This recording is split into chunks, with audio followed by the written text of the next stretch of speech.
putting it crudely and bluntly, they're talking in Paris while they're shelling in Benghazi.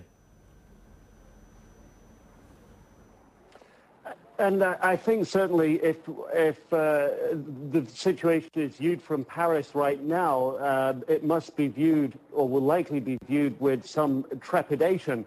What the international community and the UN resolution calls for is for an air intervention to protect the civilian population and to enforce a no-fly zone. The opposition have put a jet fighter up over Benghazi today.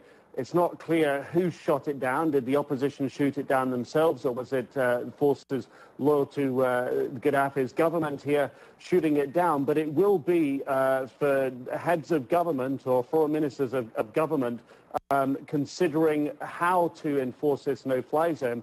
A reminder that certainly the air defenses in Libya and the anti-aircraft types of weapons, be them heavy anti-aircraft guns or surface-to-air missiles, are aplenty in the country.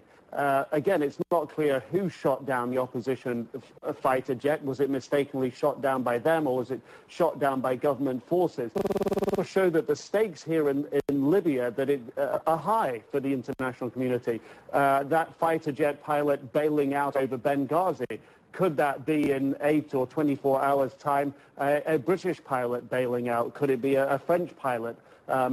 These will be the concerns, obviously, of government officials as they meet in Paris, because Libya clearly has sufficient weapons pointed in the sky that can hit aircraft that present a danger right now to any NATO or international forces that would come and enforce the UN resolution. So I think the situation on the ground today is going to illuminate for the international community some of the dangers that they are facing here. Not only that, but the claims and the counterclaims of who is responsible for what.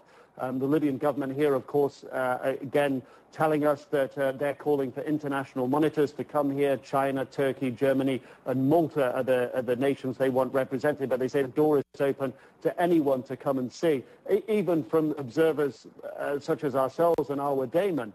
Arwa, who's very close to the situation there. We here, who are hearing the political rhetoric, as you said before this morning, it's very hard to square this round hole that we're looking at right now. And for international monitors, again, it will be a very, very tough situation, Richard.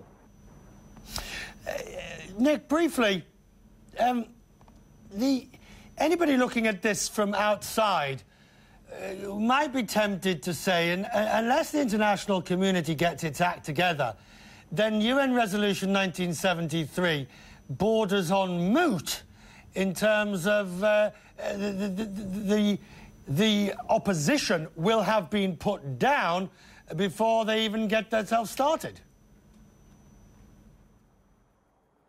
Well, there are some people that could even go one step further and say that threatening Muammar Gaddafi with the imposition of a potential no-fly zone and further sanctions over the past 3 weeks, never mind the final passing of the resolution, has stiffened his resolve to impose facts on the ground before the international community can get its act together. I mean, my impression from talking to government officials over the past 3 weeks since we've been here is that the threat of no-fly zone has accelerated their military efforts, because I was told that they couldn't stand back and wait and see what was going to happen, what decision the international community was going to take.